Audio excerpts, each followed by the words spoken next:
할렐루야. 말씀을 함께 봅니다. 역대하 17장입니다. 5절에서 6절을 본문으로 하겠습니다.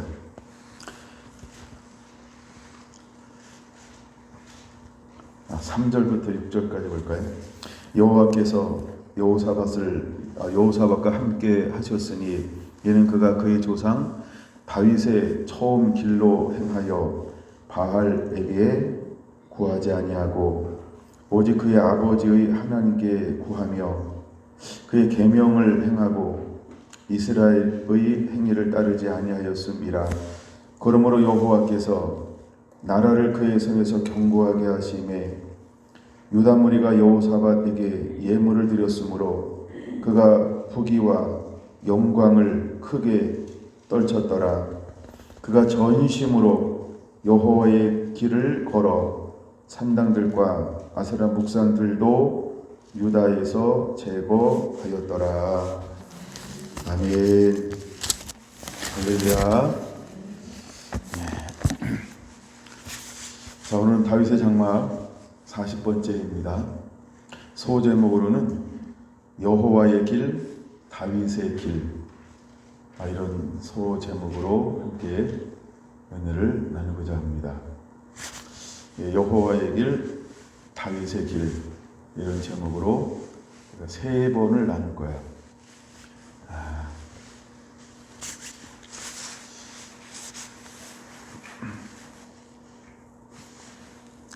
날씨가 많이 추워졌어요. 혹시 추우시면 난로 근처에 앉으셔도 좋을 것 같아요. 예.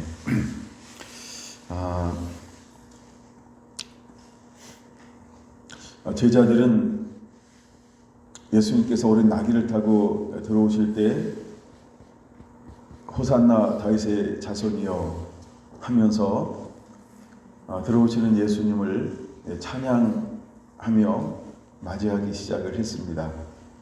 그 찬양이 끝이지 않고 계속해서 예루살렘 온 거리에 울려 퍼지며 거리에서 울려 퍼졌던 그 소리가 점점 성 안으로 깊이 들어가면 들어갈수록 예수님은 전에와 같지 않은 모습으로의 변화가 일어나고 있는 것을 보았습니다. 이런 다윗 장막이 회복되면 마지막 때 하나님이 그 사람들을 어떻게 들어 쓰시고 사용할 것인가. 신약과 구약의 많은 부분에서 숨어져 있는 것 중에 하나가 찬양을 할 때 하나님이 용사처럼 일어나고 있는 모습들입니다.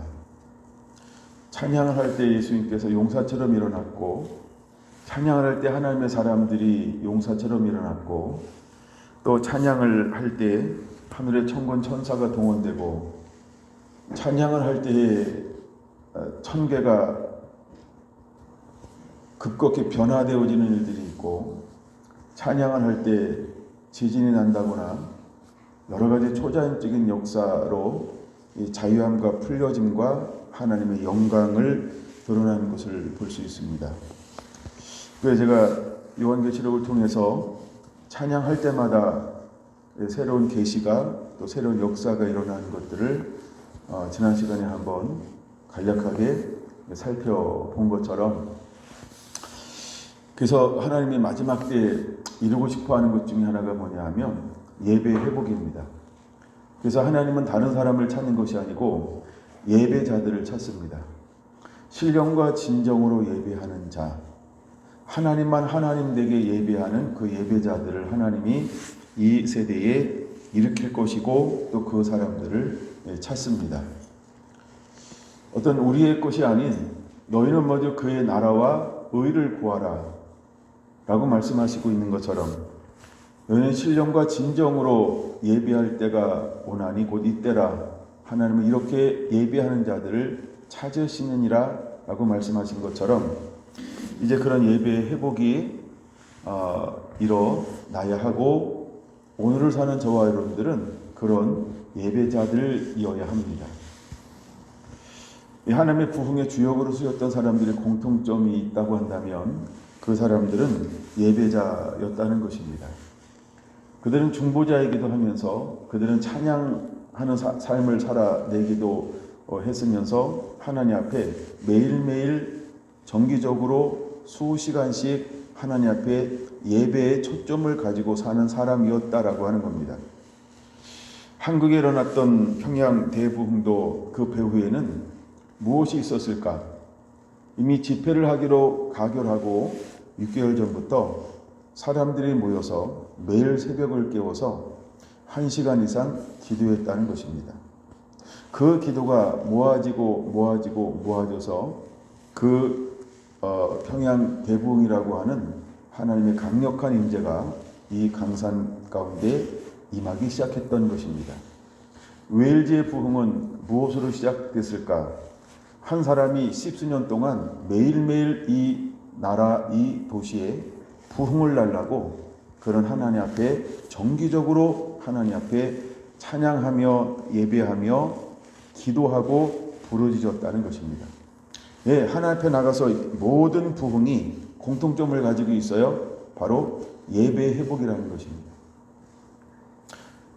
예배 회복이 일어나는 그곳에 하늘문이 열리는 그곳에 하나님은 실제로 하늘문을 열어주셨고 하나님의 성령을 한량없이 부어 주셨다는 것입니다.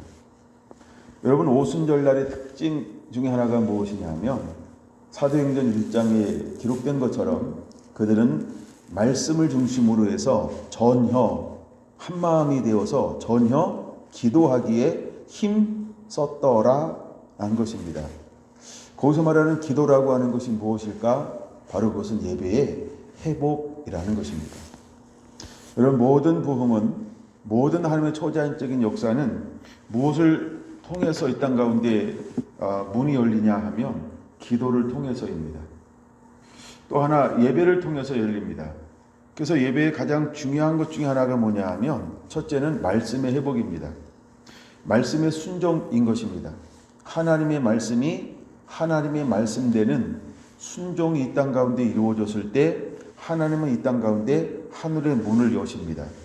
이것을 일컬어서 우리는 부흥이라고 말합니다. 오늘도 하나님은 다시 오실 주의 길을 예비하고 또 이 땅에 오시기 위해서 어떤 사람들이 일어나기를 찾고 기다리고 있을까? 그것은 바로 그렇게 하나님을 말씀에 순종하며 전혀 기도하기에 힘쓰는 무너졌던 다윗의 장막이 다시 수축되는 것을 하나님은 그렇게도 원하신다는 것입니다. 여러분, 이제 우리는 그 주인공의 삶을 사는 자들이 되어야 할 줄로 믿습니다. 언제나 성경은 두 가지를 보여주고 있습니다. 보다 여러분들이 한번 손 하나를 껴두고 저쪽으로 한번 넘어갔다 올까요? 시편 1편입니다.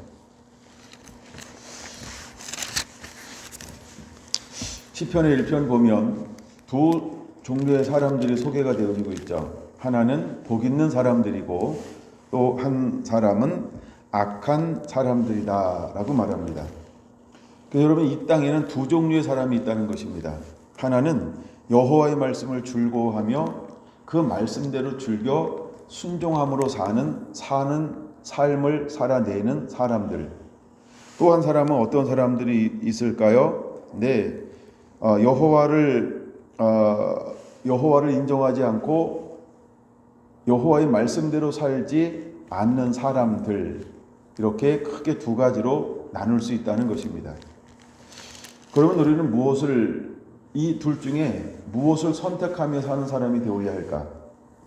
하나님이 언제나 우리에게 무엇을 통해서 역사하고 일하시는가를 보면 하나님의 말씀에 따라 순종할 때 하나님께서는 언제나 복이라고 하는 하나님의 하늘의 은혜를 부어주었다는 것입니다. 근데 예배 회복이라고 하는 것은 가장 탁월한 선택인데, 우리가 예배의 회복, 즉 예배를 택하여서 예배자의 삶을 살 때 하나님은 그 예배자를 이 땅 가운데서 어떻게 만들어 갈까? 아브라함은 예배자였습니다. 이삭도 예배자였습니다. 야곱도 예배자였습니다. 그래서 하나님은 주저하지 않고 나는 누구의 하나님이다 라고 말하기를 주저하지 않으시냐 하면 나는 아브라함의 하나님, 이삭의 하나님, 야곱의 하나님이라고 주저함 없이 그렇게 말씀을 하고 있다는 것입니다. 그럼 아브라함의 특징이 무엇일까? 아브라함은 예배에 승리하는 사람이었다는 거예요. 즉 그는 여호와의 말씀을 그대로 가지고 순종하는 삶을 살았다. 순종이 무엇일까요? 그것이 바로 사무엘상에 말하고 있는 것처럼 최고의 예배자라고 하는 것입니다. 17장. 그래서 이삭이 어떤 삶을 살았을까? 그는 여호와의 말씀을 붙잡고 그대로 순종하는 하나님이 받으시는 최고의 예배자의 삶을 살았다는 것입니다. 또한 야곱은 어떤 삶을 살았을까? 그는 하나님의 말씀을 붙잡고 그대로 삶을 살아내는 최고의 예배자였다는 것입니다. 여러분, 히브리서 11장에 기록된 모든 믿음의 사람들의 공통점이 하나님의 말씀을 가지고 그대로 삶을 살아낸 그 시대의 최고의 예배자들이었다는 것입니다. 그래서 마지막 때도 하나님은 누구를 통하여 일하실까? 그 예배자들을 통하여 하나님은 오늘도 일하실 것입니다. 그래서 우리 사랑하는 성결한 성도 한 분 한 분들이 이제는 이 둘 갈림길에서 나는 무엇을 선택할 것인가라고 하는 선택의 문제라고 하는 겁니다. 오후에 우리 사랑하는 아내가 저한테 이런 질문을 하더라고요. 다윗은 원래 그랬냐고, 성품이 원래 그랬냐고. 그 질문을 봤는데 저한테 이런 마음이 들었어요. 뭐 쉬운데 굉장히 어려운 질문 같더라고요. 그래서 제가 주님께 물었어요. 주님, 다윗은 태어날 때부터 성품이 좋았을까요? 이렇게 물었어요. 근데 제 안에 드는 생각이 있었는데 어떤 생각이 들었냐 하면 다윗은 완벽한 사람은 아니다. 근데 다윗은 선택을 잘한 사람이다. 그래서 결국은 오늘 우리도 태어날 때 뭐 모태신앙이라고 태어나면 완벽한 예배자가 될 수 있나요? 아닌 걸 모태신앙이신 분들은 아시죠? 그 다음에 옆에 모태신앙이 계신 분들 보면 아닌 거 답이 될 거예요. 그래서 다윗은 뭘 잘한 사람일까라는 생각을 했을 때 제 머릿속에 딱 떠오르는 거는 그는 선택을 잘한 사람이다. 여러분, 다윗은 정상적이지 않은 가정에서 태어났다라고 말씀을 드렸죠. 예, 그 다음에 그는 대우를 받지 못하는 삶을 살았죠. 그 다음에 그는 왕의 기름 부음을 받고도 여전히 쫓겨 다님을 사는 삶을 살아야 했고, 그의 인생 말로에는 물론 본인의 죄 때문에 그렇지만 그는 자녀들에게 쫓김을 당해야 하는 그런 어떻게 보면 좀 비참한 그런 삶도 살아야 했다는 것입니다. 그래서 다윗이 그렇게 하나님 앞에 합하고 또 다윗의 하나님이라고 일컬어짐을 받는 것은 그가 매 순간순간마다 축복의 길과 저주의 길에서 무엇을 선택했는가라고 할 때 그는 언제나 저주가 아닌 순종하는 축복의 길을 택했다라고 하는 것입니다. 여러분, 우리가 예배자가 된다라고 하는 것은 선택이라는 겁니다. 우리가 갖가지 모든 이유와 핑계로 예배자가 아니게 살 수 있습니다. 근데 우리가 그 모든 갖가지 이유를 돌파하고서도 예배자로서 살 수 있는 것을 내가 선택하게 될 수 있다는 것입니다.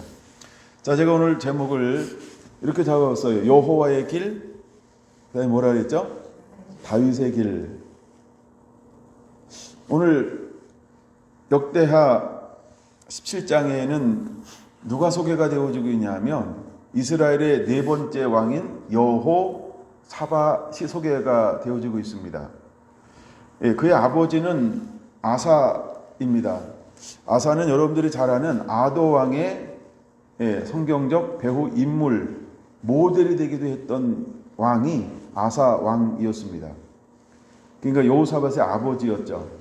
그래서 여호사밧의 아버지는 41년 동안을 통치하게 됩니다. 자, 이제 그가 죽자 그의 아들인 33살이 되었던 여호사밧이 이제 아버지를 이어서 왕자에 앉게 되어집니다. 그리고 25년 동안 그 자리에서 통치를 하게 되어지는 것이죠. 근데 여호사밧은 남이스라엘 19명 중에서 하나님이 어떤 그 왕들을 이야기할 때, 특히 대표적인 개혁을 이야기할 때 5명을 이야기하고 더 줄여서 3명을 이야기할 때 그 3명 중에 속하는 사람이 여호사밧입니다. 그래서 여호사밧, 그 다음에 히스기야, 그 다음에 요시야, 이 세 손가락에 꼽힐 정도로 하나님을 기쁘시게 했던, 그리고 그 다윗의 길로 행한 사람으로 기록되는 사람입니다. 예를 들어 17장 3절을 보면 이렇게 말합니다. 이는 그가, 여호와께서 여호사밧과 함께 하셨으니 이는 그가 그의 조상 다윗의 길로 행하여 라고 말하고 있습니다. 그 옆에다가 이런 성경 구절을 적어 놓으셔야 되겠죠. 두 번째는 14대 왕이었던 히스기야에 대해서도 29장 2절에 보면 뭐라고 말하고 있냐면 다윗의 길로 행하여 라고 말하고 있습니다. 그 다음에 세 번째 사람은 16대 왕이었던 요시야인데 34장 2절에 다윗의 길로 행하여 라고 말하고 있습니다. 많은 개혁자 중에서 최고의 개혁을 했던 세 왕의 공통점이 어떤 길을 걸어간 사람들이냐 하면 다윗의 길로 걸어갔다라고 하는 것입니다. 근데 또 하나의 공통점을 가지고 있는데 이 세 왕들은 전부 하나님의 말씀에 순종하며 개혁을 했고 여호와의 길을 걸어간 사람들이라고 하는 것입니다. 그래서 6절에 보면 이런 표현이 있어요. 그가, 여호사밧이죠, 전심으로 어떤 길을 걸어갔다? 여호와의 길을 걸어, 이렇게 말하고 있어요. 여러분, 여호사밧은 전심으로, 그렇죠? 힘을 다하고 뜻을 다하고 정성을 다하고 마음을 다하여서 주 너 여호와 하나님을 사랑해 냈던 사람이 여호사밧이었다는 것입니다. 근데 그냥 여호와의 길을 걸었다 이렇게 말하지 않고 그 앞에 어마어마한 단어로 하나를 소개하면서 그를 소개하고 있는 것입니다. 전심으로 여호와의 길을 걸어간 사람이 여호사밧이었다라고 하는 것입니다. 자, 여호사밧은 아버지 아사의 아들로 태어나서 35살 될 때까지, 그 다음에 장성하여서 35살 될 때까지 무엇을 보면서 자라났을까? 물론 제가 오늘은 아사왕을 다 살펴볼 건 아니지만 아사왕이 하나님을 어떻게 섬기는가, 그래서 하나님 앞에서 어떻게 어떤 치정을 하는가, 이것을 충분히 보고 자라났습니다. 그러고 나서 내가 아버지의 뒤를 이어서 왕이 된다고 한다면 나는 어떻게 이 나라를 통치할 것인가라고 하는 이런 꿈을 꾸기 시작을 했을 것입니다. 그래서 그가 왕이 되었을 때 제일 먼저 하고 있는 것이 1절에 뭐라고 소개하고 있냐면 왕이 되어 스스로 강하게 하여 이스라엘을 방어하되라고 하면서 이제 이스라엘을 더 강하게 하기 위해서 성벽들을 수축하고 있는, 그 다음에 군대를 주둔시키고 이 나라를 견고하게 하는 이 일을 제일 먼저 하고 있는 것을 볼 수 있습니다. 근데 이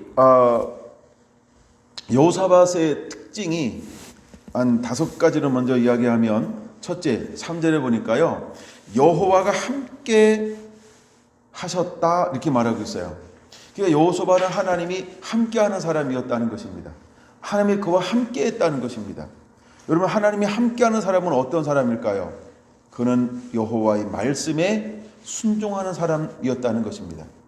그는 마음으로 하나님을 경외하며 섬기는 사람이었다라고 하는 것입니다.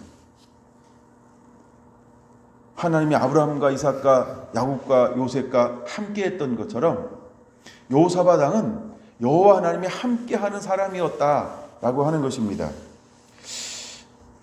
그 다음에 두 번째 여호사밧을 뭐라고 소개하고 있냐면 4절에 보면 이렇게 말합니다. 오직 그의 아버지 하나님께 구하며 그의 계명을 행하고 라고 말하고 있습니다. 그는 뭐하는 사람으로 소개하고 있습니까? 그는 여호와께 기도할 줄 아는 사람, 그 다음에 여호와의 말씀대로 그대로 순종하여 살 줄 아는 사람이었다는 겁니다. 그럼 여러분 이 말은 다른 말에서 어떤 의미가 있을까요? 여호와를 의지할 줄 아는 사람이라는 겁니다. 여호와를 삶의 첫 자리에 놓을 줄 아는 사람이었다는 겁니다.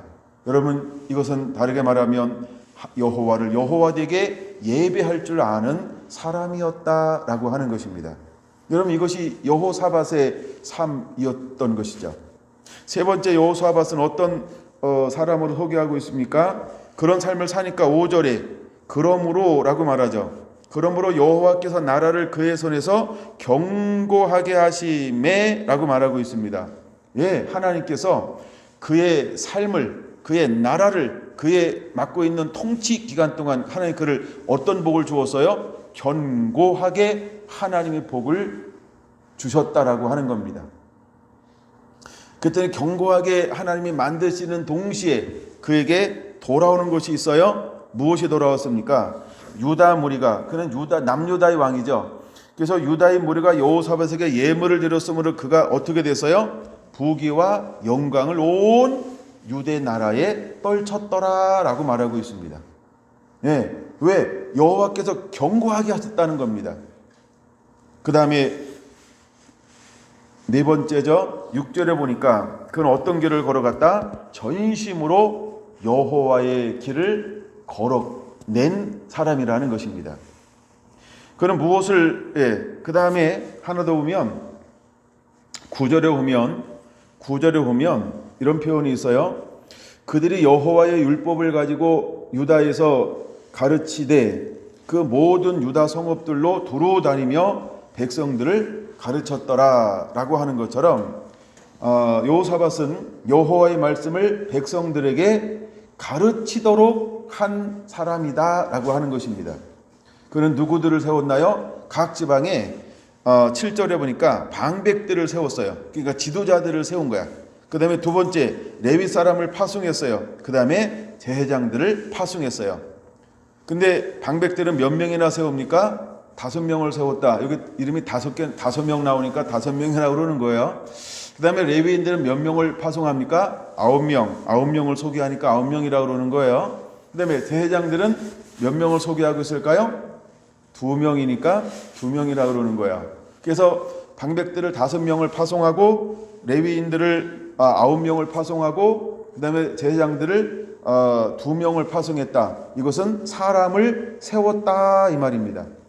사람을 세워서 온 남유다를 다니면서 뭐하게 했다는 겁니다? 말씀의 회복, 말씀을 교육했다는 거예요. 계속해서 백성들을 뭐하는 거예요? 방백들을 통하여 정치적인 질서와 체계를 바로잡은 동시에 레위인과 제사장들을 통해서 뭘 한 겁니까? 말씀으로 남유다가 여호와만을 경외하고 사랑하도록 말씀의 공동체를 만드는데 최우선순위를 두었다라고 하는 것입니다. 그럼 말씀의 공동체를 만드는 그 목적이 무엇일까요? 그렇죠. 하나님을 하나님되게 예배함에 있었다라고 하는 겁니다.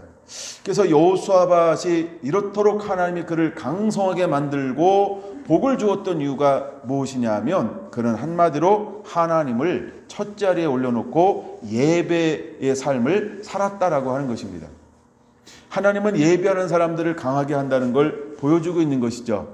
그랬더니 크게 두 번째 그게 어떤 축복을 주냐 하면요 10절에 이런 표현이 있습니다. 여호와께서 유다 사방의 모든 나라에 무엇을 주사? 두려움을 주사. 뭐 했더니 여호사밧이 하나님을 하나님되게 예배했습니다. 여러분 그들을 말씀이 회복되어졌어요. 온 유다 백성들에게 하나님의 레위인과 제사장들을 파송해서 끊임없이 말씀을 순종하고 말씀대로 행하면서 하나님을 하나님되게 경외하며 예배하도록 온 백성을 만들었어요. 그랬더니 하나님이 어떤 은혜와 복을 그들에게 내리기 시작했습니까? 유다의 사방을 에워싸고 있는 그 사방에 에워싸고 있는 그 사람들에게 무엇을 주었다? 두려움을 주어서 뭐하지 못하게 했다? 남유다와 싸우지 못하게 하나님이 만들어 주었다라고 하는 것입니다. 할렐루야.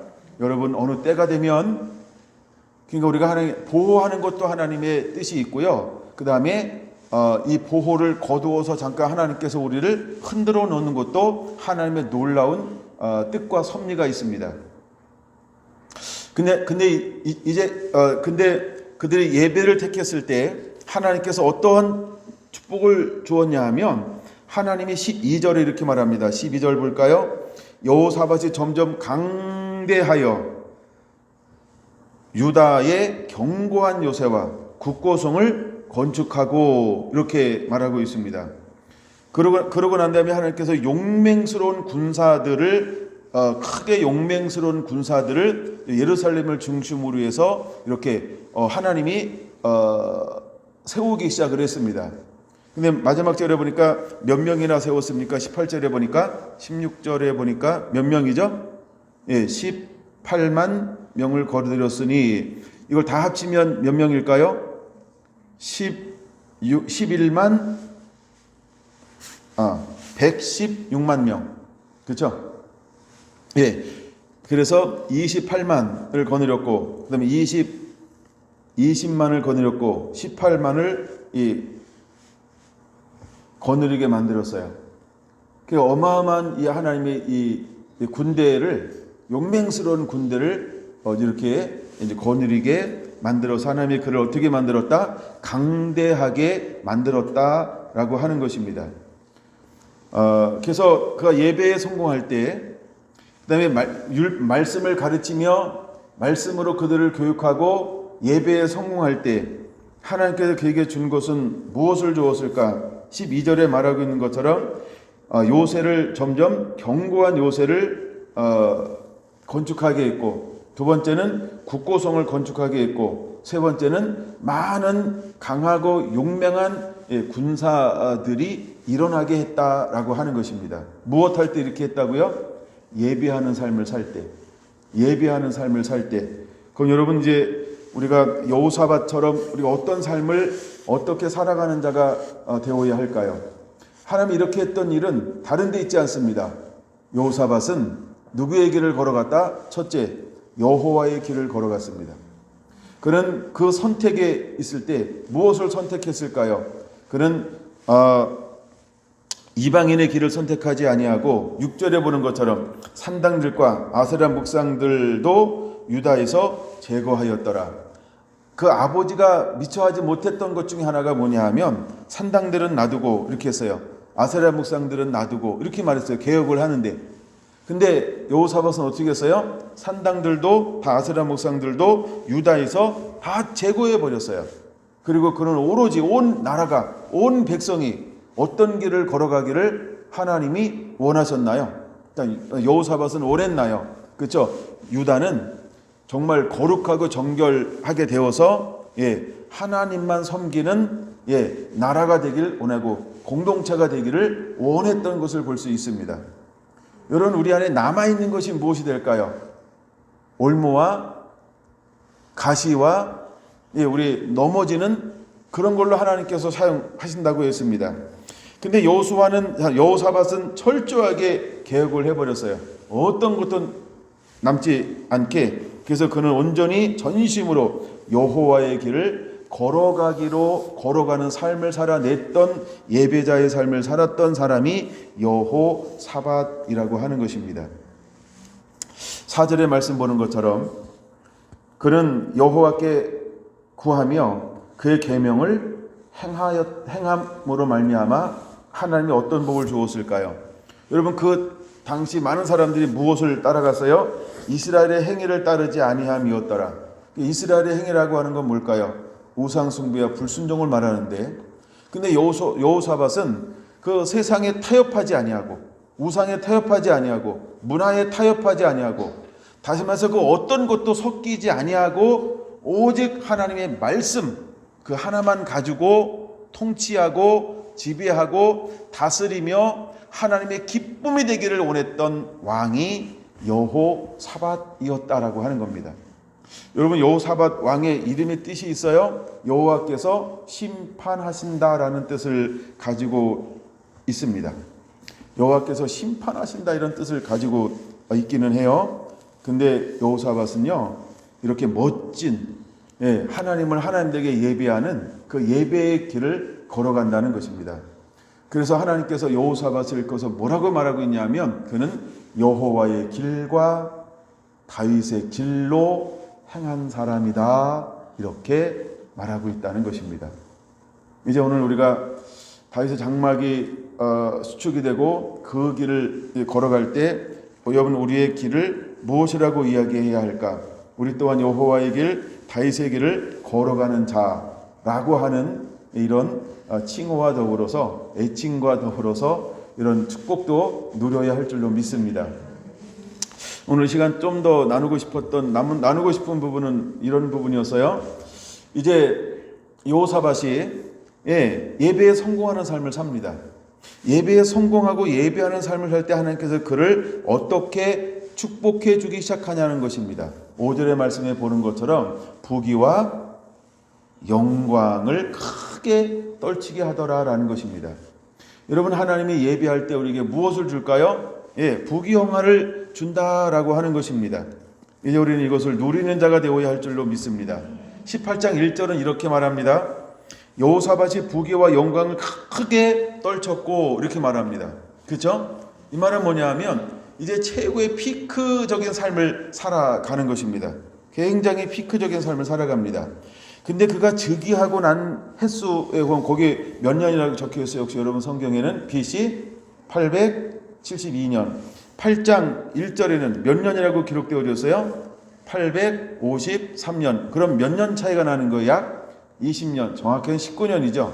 자, 그러면 약 20년 후까지 그는 어떤 삶을 살았나요?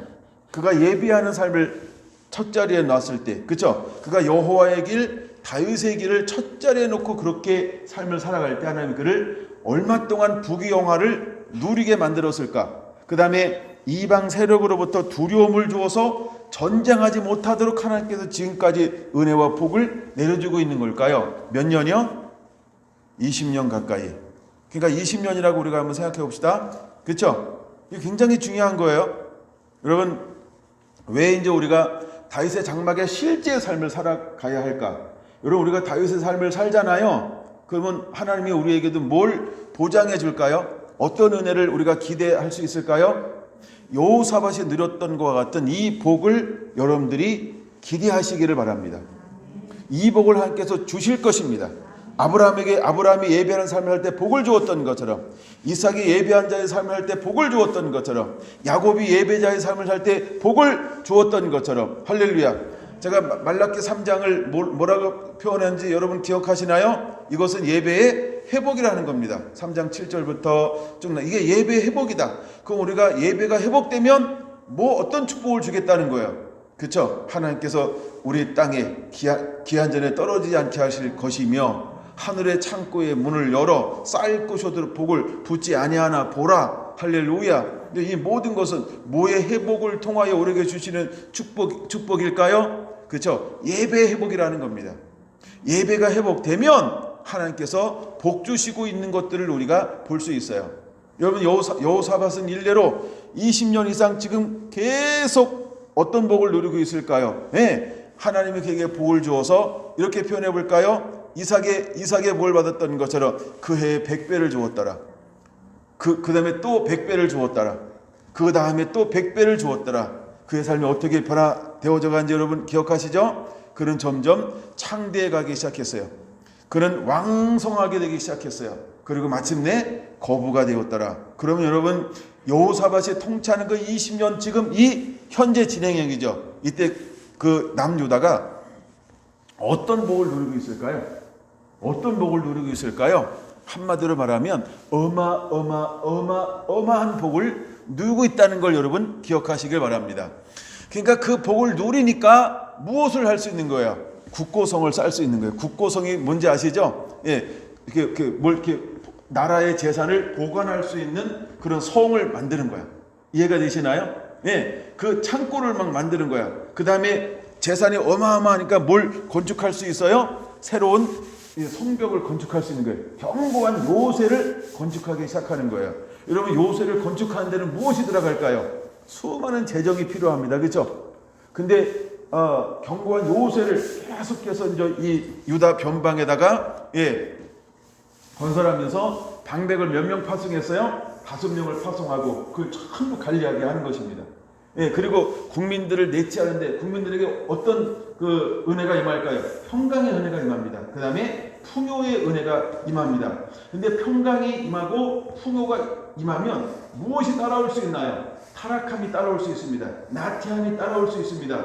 근데 이것을 방지하기 위해서 여호사밧이 했던 정책 중에 하나가 뭐라고요? 9명과 2명의 레위인 9명과 제장 2명을 파송해서 끊임없이 그에게 무엇을 중심에 놓게 만들었나요? 율법을. 그렇죠? 그 율법책을 이라고 말하죠. 9절에 보세요. 그들이 여호와의 율법책을 가지고 유다에서 가르치되 할렐루야 모든 성읍을 두루 다니며 그들은 말씀을 가르치는 것을 쉬지 않았다는 겁니다. 여러분, 이것은 무엇을 보여주고 있는 걸까요? 그들이 나태하지 않도록, 방탕하지 않도록, 하나님 물질에 빠지지 않도록, 세상에 빠지지 않도록, 향락에 빠지지 않도록 끊임없이 모아도록 그 중심에 예배의 삶을 살 수 있는, 여호와 하나님을 경외하는 삶을 살 수 있는 것을 중심에 올려놓는 역할을 누가 감당하게 했을까요? 레위인들을 파송하고 제사장들을 파송해서 끊임없이 성을 두루 다니면서 이것을 감당하게 했다라고 하는 겁니다. 여러분, 이것은 하루아침에 나온 전략도 하루아침에 나오는 정책도 아닙니다. 그는 아버지가 하는 것을 보고 자라났어요. 그리고 그가 왕이 되어서 나는 하나님을 어떻게 섬길 것인가라고 꿈을 꾸기 시작했습니다. 그리고 그가 왕이 되었을 때 그 의지에 누가 뒤에서 그를 도우시고 있는 걸까요? 여호와 하나님이. 그가 그런 의지를 가지고 있는데 하나님이 은혜를 주셔서 그에게는 하나님의 나라, 하나님의 뜻을 가지고 있으니까 여호사밧, 네가 그것을 가지고 있니? 그럼 너 그걸 한번 해봐. 지금 여호사밧이 어떤 길을 걸어가고 있어요? 여호와의 길을 전심을 다해서 걸어갑니다. 그리고 어떤 우상의 어떤 잔재도 전혀 남기지 않고 이 유다 땅에 전부 다 제거해 버렸어요. 그리고 그곳에 무엇으로 가득 채우기를 원했던 아버지의 마음을 소유하고 있나요? 하나님만 경외하는 마음. 할렐루야. 예수님만 섬기는 그 마음으로 유다 온 땅이 채워지기를 원했던 사람이 누구였다? 여호사밧이었다라고 하는 것입니다. 그는 어떤 길을 걸어갔다고요? 다윗의 길을 걸어갔다는 겁니다. 여러분, 다윗이 어떤 삶을 살았는지 아시죠? 그는 예배자라고 하는 겁니다. 할렐루야. 하나님을 가장 기쁘게 했던 사람이라는 것입니다. 그럼 여호사밧이 다윗의 길을 걸어갔다. 그는 어떤 길을 걸어갔다는 걸 보여주고 있는 걸까요? 그는 예배의 길을 걸어갔다는 겁니다. 그는 하나님의 기쁨으로 그 길을 걸어가기를 원했다는 겁니다. 그는 타협하지 않고 늘 어떤 일이 있을 때 첫 자리에 무엇을 놓았을까? 여러분, 다윗은 늘 첫 자리에 무엇을 놓았나요? 나는 만군의 주 여호와 하나님의 이름으로 내게 나아가노라 하면서 그는 언제나 하나님을 경외하는 삶을 살았다는 겁니다. 누구도 그 길을 걸어갔다고요? 여호사밧도. 그럼 이제 여러분, 우리가 다윗 장막이 이제 어떻게 이루어지는지 배웠어요? 그리고 이제 실제 편을 우리가 나누었어요. 그리고 이제 오늘은 뭐냐면 우리가 실제 그 예배의 삶을 살 때 여호사밧처럼 하나님이 우리를 어떻게 하실 것인가 라고 하는 이것을 제가 세 시간을 나누어서 여러분에게 한번 이렇게 이제 말씀을 나누는 거예요. 근데 오늘 그 첫째 시간이에요. 그럼 먼저 오늘 첫째 시간은 제가 무슨 말 하고 싶은 것인지 여러분 이제 좀 감을 잡았습니까? 우리가 예배의 삶을 살면 하나님께서 우리에게 부귀영화를 누리게 할 것이다. 우리를 견고하게 할 것이다. 할렐루야. 하나님의 그 복을 주실 것입니다. 근데 여호사밧은 그 삶을 몇 년이나 지금 누리고 있다고요? 지금 진행형에 멈춘 게 아니에요. 여호사밧은 25년 동안 통치합니다. 그 자리에서. 그러니까 25년이라고 하는 건 뭐냐면 그냥 그가 그런 삶을 산다니까 자기 평생을 누리게 했다 이 말이에요. 그런 의미가 있는 거예요. 그럼 우리도 20년 끝나는 거예요? 그런 게 아니고요. 여호사밧은 하여간 60세까지 살고 이제 하나님 부르시니까 25년. 그럼 남은 인생 전체를 하나님께서 여호사밧은 어떤 삶을 살게 할까? 그 삶을 살아가게 만들 거라고 하는 겁니다. 이제 여러분, 우리는 그 예배자의 삶을 그렇게 살아내기를 원합니다. 그럴 때 하나님께서 우리를 어떻게 할까요? 어떻게 할까요? 5절에 말하고 있는 것처럼 부교와 영광을 떨치게 할 걸 믿으시기 바랍니다. 할렐루야. 18장 1절에 말하고 있는 것처럼 부교와 영광을 크게 떨치게 할 걸 믿으시기 바랍니다. 한 번이 아니고 몇 년 동안 계속 지속되고 있는 거예요. 지금 진행 끝난 게 아닙니다. 계속 진행형이 되고 있다는 것입니다. 할렐루야. 할렐루야. 하나님이 그에게 부귀영화로 그를 풍성하게 해주고 있는 거예요. 하나님이 그에게 이렇게 표현할게요. 이삭의 복을 끊임없이 내려주고 있는 거예요. 이삭의 기름 부음을 계속해서 부어주고 있는 거예요. 누구에게? 승리하는 예배자에게, 실제 다윗의 장막을 살아가는 그 사람들에게. 할렐루야. 그러므로 여러분들이 실제 다윗의 장막의 삶을 살아내기를 예수님의 이름으로 축원합니다. 아멘. 아멘. 아멘. 여러분, 그 삶을 살 때 하나님께서 이렇게 하시겠다는 거예요. 누굴 해주셨던 것처럼, 여호사밧을 그렇게 축복해 주었던 것처럼. 그 다음에 우리가 다윗 장막의 삶을 살 때 두 번째 약속이 있어요. 어떻게 해주시겠다고 약속하고 있다고요? 10절에 유다 사방의 모든 나라에 두려움을 주사 여호사밧과 싸우지 못하게 하심에. 할렐루야. 하나님이 어느 때가 되기 전까지는요, 하나님 이걸 허용하지 않을 겁니다. 근데 물론 여러분들이 나중에 이렇게 이야기할 수 있어요. 20장 1절에 보면 이렇게 말합니다. 그 후에 누가 쳐들어와요? 모압 자손과 암몬 자손들이 어디로 와요? 마온 사람들과 함께 와서 여호사밧을 치고자 하되, 그들이 이제 그 여호사밧 골짜기라고 하는 그 골짜기에 머무르기 시작해요. 그럼 전쟁이 일어나잖아요. 이렇게 물을 수 있어요. 물론 제가 나중에 이건 세 번째 나눌 거니까 주일날쯤 되겠죠. 그럼 그때 그 후에라고 하는 단어의 의미를 우리가 깨달아야 돼요. 여기서 말하는 그 후에라고 하는 것은 19장이죠. 19장 그 이후에 이런 말이에요. 그럼 이제 19장이 어떤 의미인지 또 깨달아야 되죠. 요거는 이제 돌아오는 목요일날 나눠드릴 거예요. 그러니까 좀 궁금해 좀 하셔야 돼요. 미련자가 여러분들이 성경을 찾아보고 읽고 막 또 일어나는 의미도 있어요. 그 다음에 그 후에라고 하는 건 어떤 의미가 있냐면, 자, 이제 하나님이 원하시는 예배를 드렸어요. 그게 그 후에라고 하는 거예요. 뭐라고요? 예배 후에, 이런 의미가 있어요. 어떤 의미가 있다고요? 예배 후에. 하나님이 이제 원하시는 예배가 회복됐어요.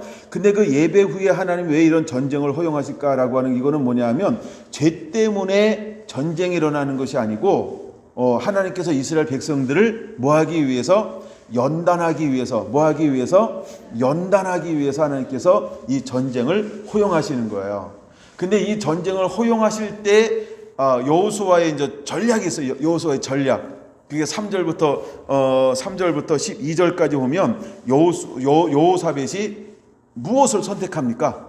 꼼짝을 하지 않아 전쟁이라고 적군이 쳐들어왔는데, 이미 그 크고 강한 용맹한 군사가 있잖아요. 그렇죠? 11만 6천 명. 근데도 불구하고 뭐 하고 있어요? 움직이질 않아. 그리고 여호사밧은 제일 먼저 하는 게 뭔지 아십니까? 여호와 하나님 앞에 뭐 하고 있는 거예요? 묻고 있어요. 기도하고 있어요. 그러면은 아까 17장에 말하고 있는 것처럼 여호사밧은 누구를 의지하는 거예요? 그 삶의 주인이 누구예요? 그런 누구를 경외하는 거예요. 그는 지금 누구의 길로 걸어가고 있는 거예요? 여러분, 다윗이 왕이 돼서 제일 먼저 한 게 뭐라고요? 여호와께 묻되, 그는 하나님을 의지하는 사람이라는 거예요. 근데 여호사밧도 전쟁이 일어날 때 제일 먼저 택하는 게 뭐라고요? 여호와께 물어라고 표현하고 있는 거예요. 그래서 3절에 이렇게 말합니다. 여호사밧이 두려워 여호와께 낯을 향하여 간구하고, 4절도 여호와께 도우심을 구하려 여호와께 간구하더라. 그래서 계속해서 여호사밧이 그 전쟁에 적을 보는 것이 아니고 적이 쳐들어왔다는 그 말을 듣고 그가 선택하는 방법이 뭘 선택한다고요? 기도하는 걸 선택합니다. 여러분, 기도하는 것을 선택한다라고 하는 의미는 어디 있다고요? 그가 여호사밧이 여호와를 경외한다는 거예요. 첫 자리에 놓았다는 거예요. 그의 삶의 주인은 내가 왕이니까 내가 해야 되겠지라고 한 사울왕과 같지 않다는 거예요. 여러분, 여호사밧은 여호와의 길, 다윗의 길을 걷고 있는 하나님이 가장 기뻐하는 예배에 승리할 줄 아는 사람이었다는 것을 보여주고 있는 거예요. 할렐루야. 여러분, 이야기가 시간 풀어주고 제가 나중에 또 결론으로 종합적으로 한번 말씀을 드릴게요. 여러분들이 이제는 예배에 승리하는 그런 예배자들이 되기를 예수님의 이름으로 축원합니다. 그래서 여러분들이 17장, 18장, 19장, 20장 좀 읽으시면 될 것 같아요. 저도 이거 읽으면서 하나님이 예배자에게 이런 놀라운 축복을 주는구나. 그래서 이거 세 번에 나눠서 한번 좀 나눠야 되겠다 라는 마음이 있어서 오늘 그 첫 시간에 나누는 거예요. 근데 여러분, 우리가 예배가 이제 성공해서 한 20년 이상 지금 살다 보면 우리 안에 뭐가 올 수 있냐 하면 나태함이 올 수 있어요. 그 다음에 안일함이 올 수 있어요. 누구에게도 그와 비슷한 것이 다가왔을까요? 우리가 넉넉해지면요, 무엇이 다가올 수 있냐 하면 18장 1절에, 그래서 18장 1절 전체를 읽으면은 어떤 것이 나오냐 하면 아합 가문과 혼인함으로 인척 관계를 맺었더라. 그럼 아합 가문은 어떤 가문이에요? 아합 가문은 어떤 가문이냐면 저기 6절 아세라 산당들과 아세라 묵상들도 유다에서 제거했다는데, 아세라 묵상과 산당들이 전부 어디서 들어오는 거예요? 그렇죠? 아합, 그다음에 그 부인 이세벨, 거기서 전부 들어오는 거예요. 근데 18장 1절에 뭐라고 말합니까? 부귀와 영을 크게 떨치고 있는데 갑자기 뭘 맺어요? 아합과 결혼 관계를 맺어요. 여러분, 우리도 그렇게 할 수 있다는 거예요. 이건 제가 다음 시간에 좀 더 깊이 살펴볼 거예요. 그래서 여러분, 우리가 정말로 하나님을 예비하는 여호사밧은 이럴 때 어떤 결정을 내리는가, 또 우리에게도 그런 것이 올 때 우리도 그것을 어떻게 반응해야 할 것인가. 때로는 우리가 시간이 지나면 뭐 할 수 있냐면 무뎌질 수 있다는 거예요. 무뎌질 수 있다니까요. 그래서 그때 우리가 깨어 있어야 돼요. 정말 깨어 있어야 돼요. 어쩌면 우리에게 주신 하나님의 말씀이 17장에도 있지만 어쩌면 18장, 19장에가 더 강력할 수 있어요. 왜냐하면 우리도 하나님의 은혜를 받고 20년 동안 오면서 우리도 모르게 많은 부분에서 묻어들 수 있고 안일할 수 있고 나태할 수 있고 막 그래요. 그래서 여기서 우리가 굉장한 교훈을 얻게 되기를 원하고, 그래서 마지막 때 하나님이 정말 예배자에게 우리가 어떤 자세로 여전히 머물기를 원하는가, 세 편의 설교의 핵심을 통해서 여러분들이 다시 한번 그렇게 은혜를 누렸으면 좋겠습니다. 마태복음 6장 33절에 한번 같이 읽어보고 말씀을 마치겠습니다. 마태복음 6장 33절 잘하는 말씀이죠. 준비됐나요? 6장 33절입니다. 시작. 그런즉 너희는 먼저 그의 나라와 그 의를 구하라. 그리하면 이 모든 것을 너희에게 더하시리라. 그리하면 이 모든 게 뭘까요? 무엇을 먹을까 마실까 입을까. 그렇죠? 하는 여호사밧에게 어떤 축복을 주셨습니까? 부귀와 영광의 복을 주었어요. 그 다음에 두 번째, 그에게 어떤 복을 주었습니까? 사방에 있는 대적들을 향해서 싸움을 끝이게 만들었어요. 그리고 그의 주셨던 부를 가지고 그는 무엇을 했습니까? 견고한 요새를 건축했고 국고성을 지었고 많은 용사들을 양육했어요. 그리고 그는 부를 누리면 누릴수록 그가 했던 가장 중요한 것 중에 하나는 뭐냐 하면 방백들을 세우고 레위인들을 파송하고 제사장들을 파송해서 무엇을 했다? 말씀을 교육했다는 거예요. 말씀의 중심축을 세웠다는 거예요. 그래서 여러분들이 이제는 각자 다윗 장막을 실제로 삶 가운데 세워갈 때 여러분, 우리 안에 무엇을 가지고 회복이 일어나야 할까요? 그렇죠? 말씀이라고 하는 거예요.